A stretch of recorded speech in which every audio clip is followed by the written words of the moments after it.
Dr. Thelma Narayan, you have had greatest experience in direct community interface and recognizing what the needs of the community are and how health systems research and health research overall can actually address some of those pressing needs and where the gaps in policy are. So how do you think we can actually utilize all of this rich resource here in order to advance the community's needs through UHC? Thank you. And maybe just before I start, I'd like to mention that when we talk of UHC, some of us sort of translate that into HFA, which is Health for All, and using the comprehensive primary healthcare approach to reach this global aspiration that communities were given, and communities held themselves, but the people in power, including the government of India, was a signatory to the Alma-Ata Declaration, as all of us would remember. And, so I think there is a difference between Health for All and UHC, and it's good to bear that in mind. So I won't go into that discussion at the moment, but that's part of the vision. And that leads us to addressing some of the underlying determinants of health. I think Sundari in an earlier panel mentioned the structural factors that need to be addressed, because in order to address health needs in a very hierarchical, diverse country, we do need to also put the research lens onto the determinants of health. And the Commission on Social Determinants of Health and all their knowledge networks actually did provide some inputs there. So the Measurement and Evidence Knowledge Network, of which I was a member, has raised some issues and talks of methods, etc. And Rita, right here, was part of the gender, the other knowledge network, which I'm sure she'd talk about. But I just mentioned this in passing, that we do need to address these factors that actually are intricately linked to the health system and what the health system has to deal with. It's also good to remember that India actually has a long history of research. And going back to the national TV program, it was one of in the late 1950s, so I'm going back a few decades beyond, the 80s, when that was the first time there were social scientists who worked with epidemiologists and clinicians to actually identify the problems from a people's perspective. And I think those studies, starting with the one by Banerjee and Stay Anderson, which I'm sure everybody at JNU must be reading, but they were extremely, they were like a turning point, and it's good for us to remember those studies.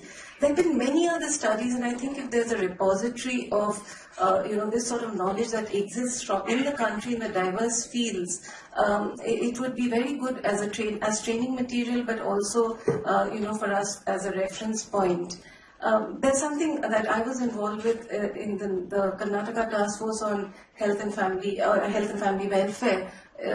This was a group that was set up by then Chief Minister of Karnataka, S.M. Krishna, and we mandated 9 studies, and we actually handheld the studies. The studies gave a lot of direction as to what the recommendations were to strengthen the health system in Karnataka. We have talked of state level needs and district level needs, and I think this is actually very valuable evidence that was there. We looked at health inequalities within the state at different district level, and that did help to sort of divert resources a little bit towards the northern regions of Karnataka, sometimes called as Hyderabad Karnataka, which so there were some practical outcomes as a result of that. But there are many others on human resources for health, etc., that were state specific and which were conducted over a period of time, discussed. So there was a knowledge translation component that in those days KT wasn't used as a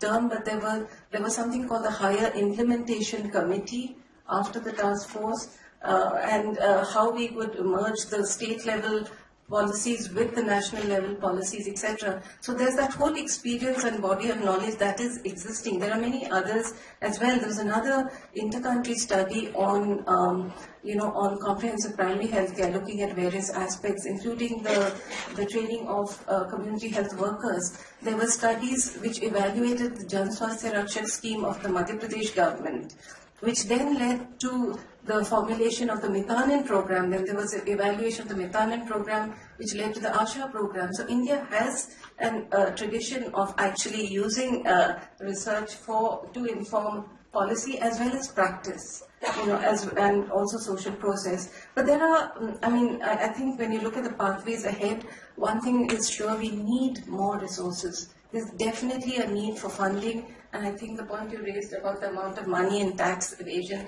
whatever, but we do need to have increased funding both by central and state governments for health research.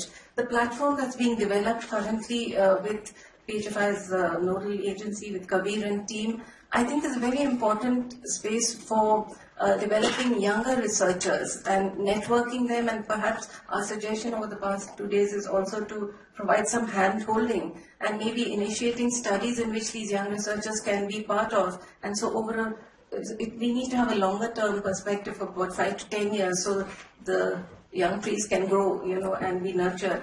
The caring aspect you were mentioning, researchers also need a little bit of a caring environment.